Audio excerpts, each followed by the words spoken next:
Hey everybody, Rebecca here for a quick portfolio update. Before the work night begins, we are going to take a look at how my portfolio has performed over the last month. If you're new to me and my channel, I'm here on YouTube documenting my journey to FIRE, my financial independence, retire early journey. So big part of that is keeping a close eye on all of my investments. So let's hop in and take a look at how they're doing.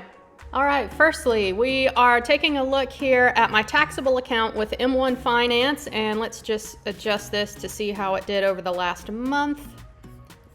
Up just a little bit, but this is a money-weighted return for this investment, and I have not contributed any of my own money into this account, but I have gotten a few referrals for M1 Finance, and anytime I get a referral, I just throw it into my taxable account somewhere here. So if y'all have used my link down in the description box below to sign up for M1 Finance, much appreciated. They have decided to make the $30 referral a permanent thing, so that's great. If you're thinking about using M1 Finance, I love them. I've been using them for years now. So if you want to see how your actual returns are without factoring in money you've contributed, all you have to do is go up to holdings.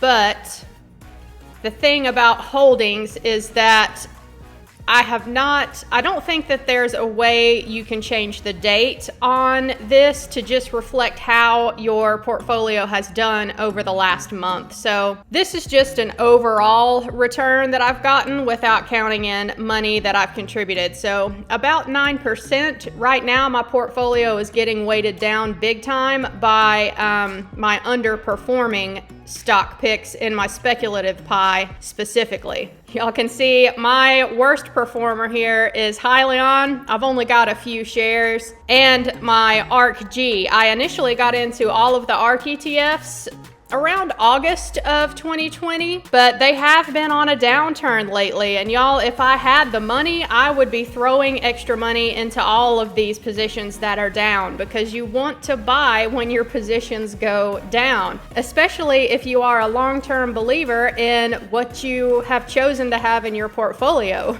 And as far as changes for the portfolio that I've made in the last month, you may notice down here that I did add in the ARKX ETF. I added that to the speculative slice in my taxable account here. So yeah, down here at the bottom, ARKX. And I don't have a lot of money in there right now. I had, like I say, I only put in my referral money into my taxable account. So the last time I had a referral come through, I put 15 bucks in Hyliion and 15 bucks in ARKX. And just to take a look at how my speculative slice has done over the last month, let's see, it may be red.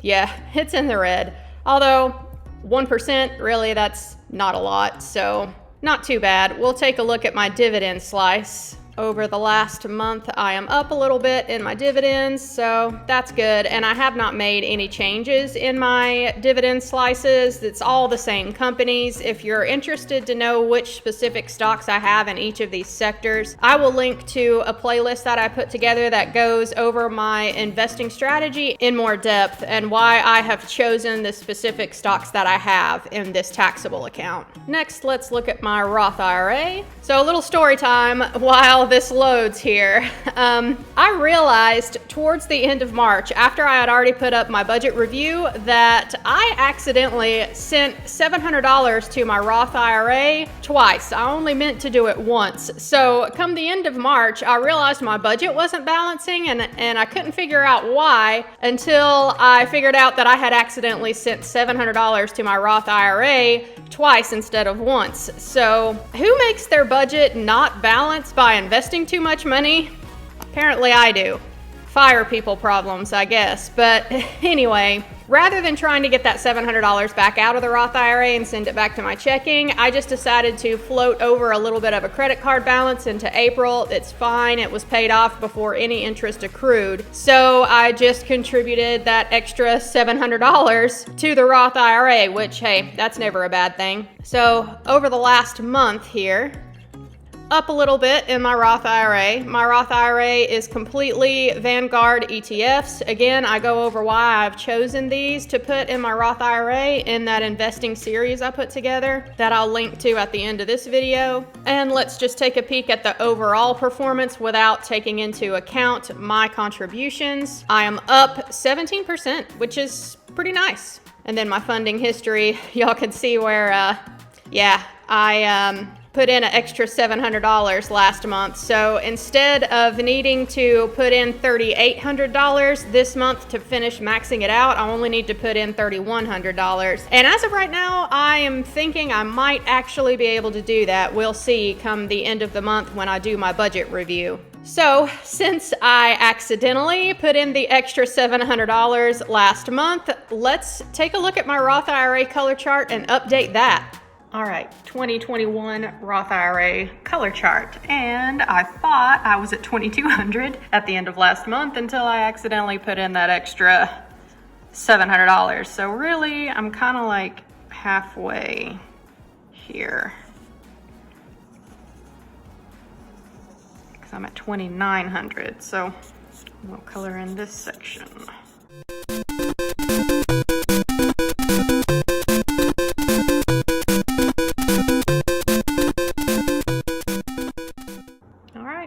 There we have it.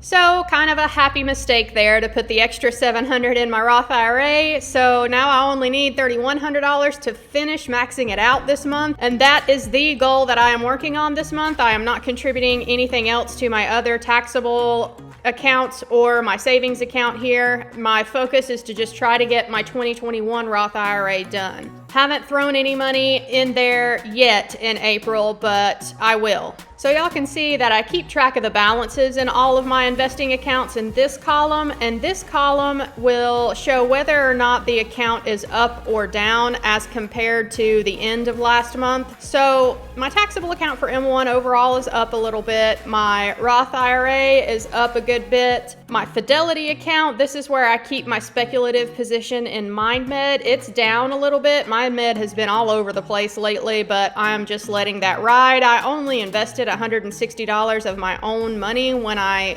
started that position. My average share cost is 42 cents a share. I have something like 377 shares, I think, and I'm just gonna let that ride and see what happens over the long term. I am still way up in that position, as you can tell, since I only put in $160 of my own money. My Ally savings account, currently it's sitting at $5,006. And my work retirement account, I did see earlier this month when I was updating the spreadsheet that it was up to $93,000 at one point. So my overall portfolio value had just kissed $119,000 for the month, which is really close to $120,000. And every $10,000 my portfolio goes up, I have another color chart that I use to show that. And so far, 2021 has been really good to me as far as investing goes. Yes, I've put a lot of money into the market. I keep track of the total contributed to my various investing and savings accounts out here, and so far, I mean, we've just started April. I've already put $14,500 towards investing, technically in the first 3 months of 2021. That does include my employer match, but whatever. That is all money that comes back to me anyway.